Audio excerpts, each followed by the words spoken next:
On the historic beaches of Normandy, all is quiet and peaceful on D+365. Memorial services are held by Canadian units to keep ever fresh the memory of the beginning of the Grand Crusade. 1 year ago, the 3rd Canadian Division stormed the self-same beach near Bernières-sur-Mer. 1/3 of the initial invading force, they, with their British and American comrades, bought with their blood the precious beachheads from which the forces of retribution pressed on to the conquest.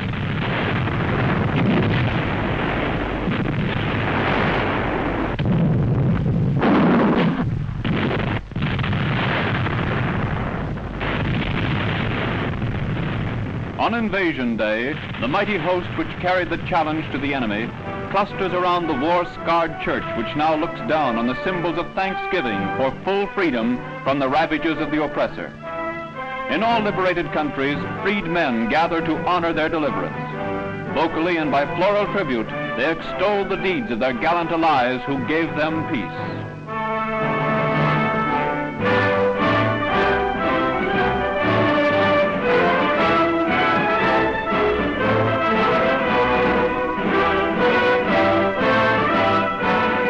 French veterans make a pilgrimage to the resting place of their Canadian liberators in Bény-sur-Mer.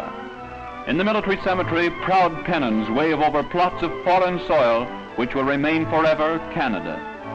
On the first anniversary of the supreme sacrifice, free men pause to renew the pledge that, under God, the world will march forward in freedom and peace to a bright tomorrow.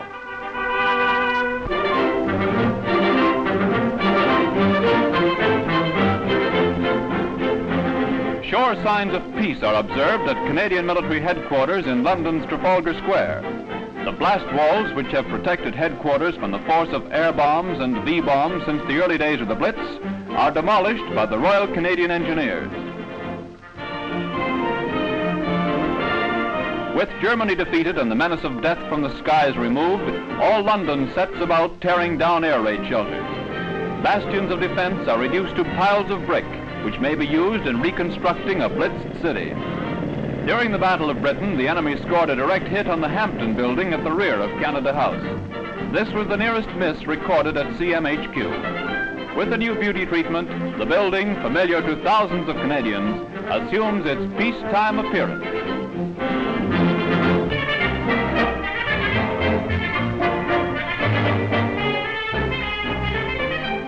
Open for business is the Well Baby Clinic of the Royal Canadian Navy at Halifax.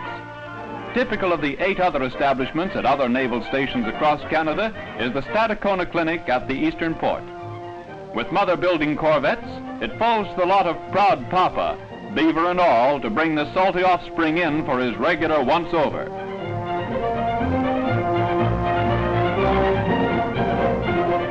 What, an extra pound? Junior is getting to be as fat as a rear admiral. The Well Baby Clinic, which cares for healthy babies only, operates for the children of all naval personnel. It gives periodic physical examinations, vaccination against children's diseases, adjustment of feeding problems, and a regular check of weight and well-being. The Bouchard twins are living examples of its efficiency. The day nursery school looks after Jack Tar Jr., while mother gets on with the war effort and father sails the 7 seas. So young Canada is kept fit and healthy for his future job of building a great, free dominion.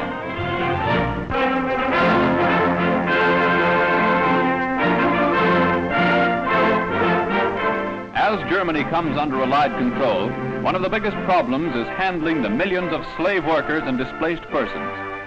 At the concentration area near the Küsten Canal, the military government section of 4th Canadian Division supervises the delousing routine of the field hygiene section. Ukrainian nationals embark on transport which will take them to their particular camp, in which has been selected by a military government recce party. At Aurich, Germany, the 3rd Canadian Division begins the great task of sorting out persons according to nationality and locality. The RCASC takes them out to vacant German work camps, which are to be their temporary homes. A Russian officer attached to AMG explains to a group of his countrymen the rules of the camp.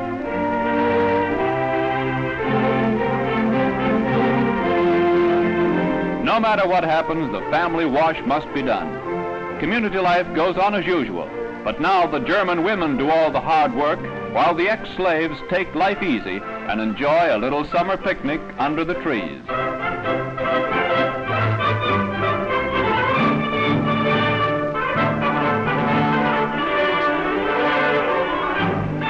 Although a German nurse and doctor are allotted to each camp, Canadian MOs see that medical care is provided to keep the displaced persons healthy and fit. Years of hardship have not killed the spirit of the unfortunate people. They can still sing and dance when the day's work is done. Their simple hearts respond to the one thing that means so much. They are free. The hours slip by quickly for the victims of total war. Soon their gaiety will have a deeper meaning as they return home to rebuild a shattered Europe.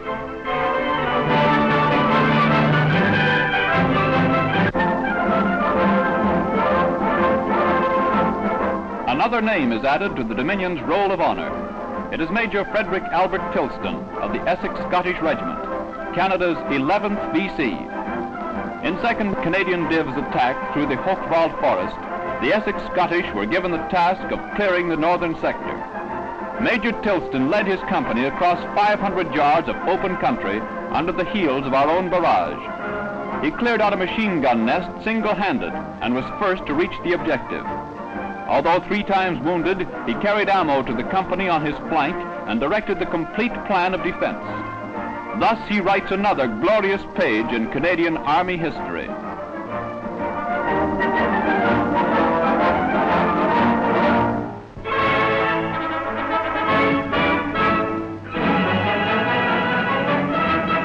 Royal Canadian Engineers put the finishing touches to 2 giant Bailey bridges across the Isle River at ZUTPHEN'S. Built for military traffic through occupied Germany, the bridges take the place of those destroyed by the fleeing enemy before VE Day. One-way traffic only is handled by each bridge.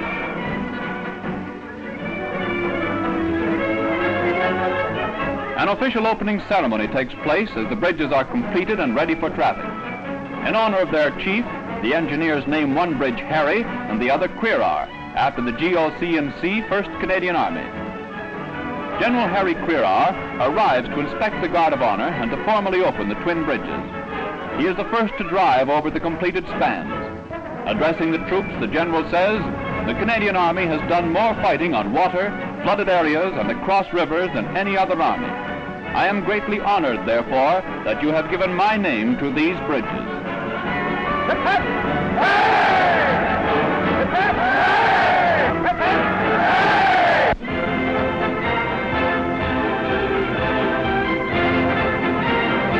At the Aldershot repatriation area, the last batch of troops for Canada Leave attend the roll call that's never missed. With the leave men go some of those who have volunteered for Far East duty and returning prisoners of war. Special trains are ready to take them on the last lap of their land journey through England.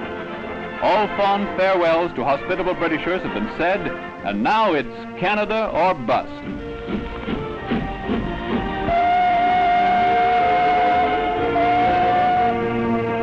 The port of embarkation is Southampton, and the ship chosen to take them home is the Pasteur, so often reported sunk by the German High Command, but still in their pitching.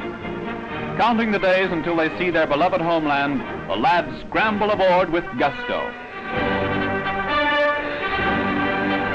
RCAF ex-POWs are glad to be on the last lap of their homeward journey.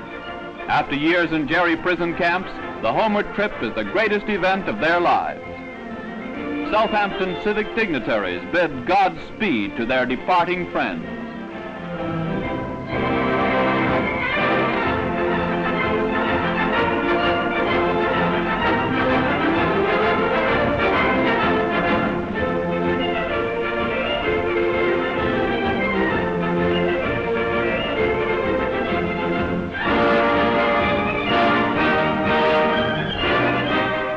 Many heartwarming memories go with the returning lads and many sad ones. Soon a new life will start under the fair skies of Canada.